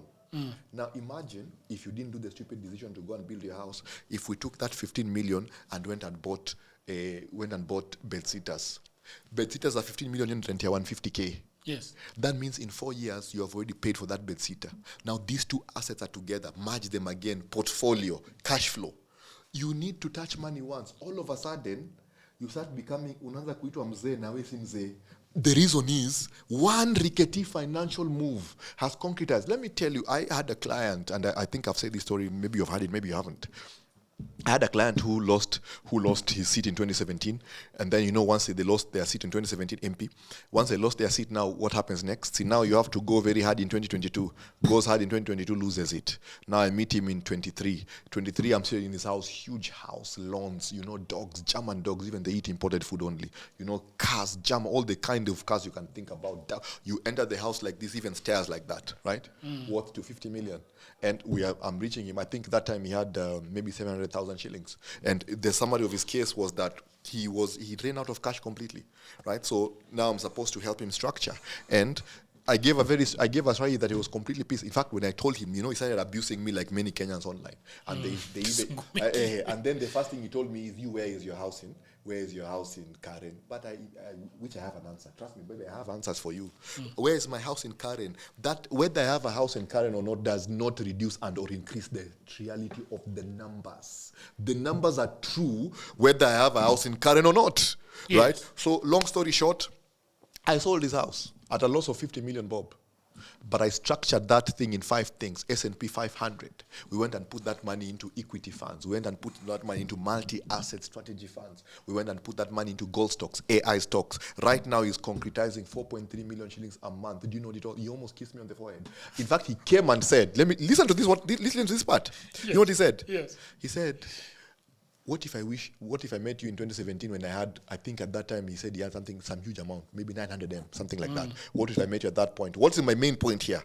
My main point here is that if you have capital should be deployed. Now, after $100,000 net worth, things begin to change. Because again, houses will give you stability. So you need to make decisions that align with your financial objectives. So if part of your financial objectives is owning a home, you should absolutely pursue it. And the numbers notwithstanding. So you should just know that the more optimal strategy is not to buy the house, but it does not mean that you shouldn't buy the house. Because again, remember that your mental stability is one of the biggest assets of wealth creation. And if for you feel like where I live, where my wife stays, where my children are, this is an important sanctuary for me, then you should absolutely pursue it, right? Again, remember, these statistics and data, these are suggestions, right, of what has happened in the past. Maybe you're about to create a new way, we don't know. But if we were looking at fundamental analysis, where we're looking at rock hard facts, buying a house is stupid. The last question. Explain to me what government bonds like a class 8 student. You are not a class 8 student. Not me. Yeah, who? See the person asking the question. But they're not a class 8 student. Okay. So what I tell my community members is the following. That this idea of explain to me like a class 8 student, that is mask balkanization and bastardization of Kenyans. How do you rephrase the question? I will answer it, but I won't answer it as a class 8 student. We are adults. Okay. And consequently, as an adult, you need to have the capacity to understand. I agree. It's a very critical part of your life. I agree. As a matter of fact, I encourage my mentees, I will not, I don't even explain jargon. If you don't catch, go and do what I did, which is reading at night. Go and read. Remove the TV from your sitting room, replace it with books. So every area of deficiency is an opportunity for learning. You see what I'm talking about? I think these days I'm finding TV very boring. I don't know. It's becoming really, really boring. Like Love UK. Government bonds. So how do government fund their expenditures? Okay. Government fund their expenditures through taxes and borrowing. So taxes, we raise revenue, right? Revenue, and then the shortfalls is borrowing. So there are two kinds of borrowing. You have international borrowing like Eurobond, and then you have local borrowing, what we call domestic borrowing. How does domestic borrowing take shape? Domestic borrowing takes the shape of government paper. Right? There's a long-term government paper and there's a short-term government paper. A long-term government paper is a bond, a short-term government paper is a bill. Finished. And what do you earn? You're earning there. So usually there's the par value of the bond, the face value, and then you have the coupon rate. So if it's a 10% coupon rate, it means you put in 100,000, you get 10K, and that's paid biannually, right? So 5K after 6 months, 5K there, and the next 6 months. So if you want to use that as your way of getting passive income, then you have to stack it up. So you buy a bond in January, February, March, April, May, June, July for 6 months straight, yeah? July, August, September, October, November, December, actually 12 months. And then after that, every month is a 6th month. Then you're able to concretize the cash flow. So government bonds is secured by the sovereignty of the nation. It's basically the government telling you that will buy you. Now, the reason why I advise people to buy bonds, it's not even from a money perspective. It's from a patriotism perspective. Do you know why? First of all, I hope you know, we are shouting here about the government debt. I hope you know that 48% of government debt is local. 48%. It means it's powering our economy. If it's been borrowed from you and I, we're the ones borrowing now. Remember again, if we can increase our domestic borrowing gradually, what is that? That's a signal to outsiders that we believe in our economy. We believe in where our country is going. We believe in, let me tell you, Nairobi is about to take off like a jet. This country, we have our issues, but I want you to travel. Many people who say Kenya is bad, and I'm not trying to say that, now we should, the way you can say you are in a bad house and then you say at least it's better than sleeping outside. No, that's what I'm saying. If you look at Kenya and what God has given us as far as human capital, brains, you cannot imagine. This city is about to take off completely. So when you invest in bonds, it's a communication to the global community that we believe in our country. We believe in the vision of our country. We believe, because where does this money go? This money goes to fund infrastructure projects. So we are saying we are taking a bet on our land. When we take our bet, that's the highest signal for FDI. So it becomes now a compounding thing. So while you will make money, and there are better ways to, you're balancing portfolio. So you have some bonds in there, you have some bills, you have some equities and so on. The bonds, for me, one is good for your income generating assets, yeah? The so-called income assets. But two, it's the pronouncement that this is our land. You can talk rubbish all you want, but this is our land. This is where we live. This is our blood. In Luos, we even say it even worse. This is where our ancestors are buried. And a Luo man, what is that thing? A Luo man must rest with where his ancestors are. Something in that side. This is like our heritage. And it is our very responsibility to do our part when we are alive, so that the Kenyans ahead will become the envy of Africa. So consequently, what I'm trying to argue here is bonds is local people funding government project. That's what it is. And then your payment, the reason why your payment cannot fail, these payments is coming from, again, the same projects. You see what I'm talking about? Yeah, so it's very secure. Thank you very much. It was wonderful 2-hour conversation, which I really, really, really loved. I think that I have been thinking so much about investment for the last May 3. I think these things, sometimes it comes with the fact that you've been hearing all these jargons, and now you are sitting down and you're wondering, what am I supposed to do with my life? So thank you very much for honoring my request to come to DWJ. I sent you a message, and then for some reason you did not see it. I wanted to. Good luck that you responded again. I'm sorry. Yeah. I'm so sorry, sir. The funny thing is, I believe in this message of mine so powerfully. My number is public. So my Instagram profile. Yeah. My very private was. Don't think I'm not hiding anywhere. When I say I'm going to help you bank $1 million in your lifetime, I am not mincing my words, and I give you one-to-one accountability. It's not en masse. So you start by hitting me up. You come and write to us, wealth@agacho.com. You DM me on Instagram, wherever. We get you started. Then once we get you started, now we now know where you are. We have diagnosed you. We know we are not treating malaria. We are treating Ebola. I hope you know the treating of Ebola and malaria are completely different. If you are taking malaria medicine and you have Ebola, baby, prepare to die. And that's what you are below. You have low net worth, you have low income, you are constrained financially, and then you want to tell me that land is an investment. You must be insane. And then you want to tell me that MMF, this is a country that says MMF is an investment. You are bonkers completely. Because I've done another video of why MMF is not an investment. It's a 1-hour video. And I've invited anybody who thinks otherwise, come and challenge us. You see what I'm talking about? So the point was, I get so many messages. So right now we are going to be the first fully AI integrated wealth house. So we are trying to find a way to cater to everybody who reaches out to us, because I'm very keen on mentorship. Thank you very much, people of the internet. That was Agacho himself talking to us about investment and things in between. So we are going to 100,000 subscribers on YouTube. Wow, Please. well done to you. Yeah. How did you do it? It's insane. Yeah. That is like 5 Kasarani stadiums or something like this. Wow, well done In to you, man. 2.6 years. Wow. That is insane growth. Yeah, we are going to 100 to 500,000 followers on TikTok, 500,000 on Facebook. Have you seen what you have done there now? Yeah. You changed your midlife crisis into an asset. Yeah. Are you seeing why I told you your best investment is what? It is you. Yeah. You are the investment. Many people tell me, Stan, I have 50K, I have 100K, what can I do? It's too much, it's too little to do anything of importance. Start by investing on yourself. Start by investing on yourself. That's where the gold is. So thank you very much. Please consider subscribing to our YouTube channel, follow us on social media, and until another episode, bye for now.